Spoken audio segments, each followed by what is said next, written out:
When I saw those reports of those fires, what a tragedy that is. They are dealing with a historic event, much like we've dealt with ours. There's a complete difference, though. Look at the way Florida, the state government, has collaborated with local governments to solve for these storms. I mean, they built that bridge in Sanibel in like 3 days.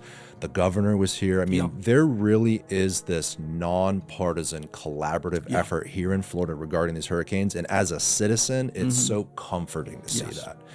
And out in California, they've had their issues. We don't have any water, and the burning buildings behind the guy, you know, and as a citizen out there, I would imagine you're very frustrated with your local and state government. So it's important to say that local, you guys, and state, I feel like you guys have our backs when it comes to this. Doesn't mean that that's the end of the road and that there's not more work to do.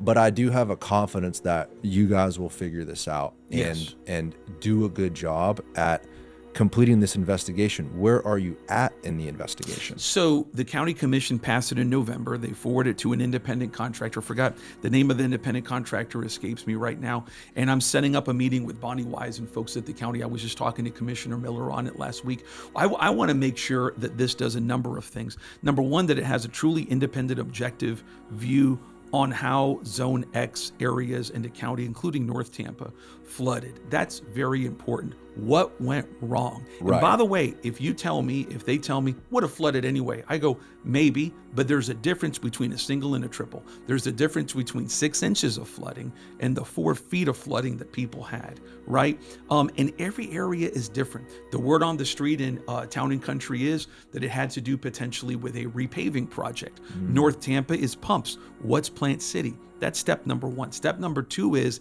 a master plan for infrastructure in the future. We need to have an objective analysis on our stormwater and wastewater infrastructure in the city of Tampa and countywide on what our future needs are going to be, how much that's going to cost, and how to build a bridge to pay for it so we can have that discussion with taxpayers. We need to be empowered with that information. That's what I've been told this is going to do, and that's what I expect it to do.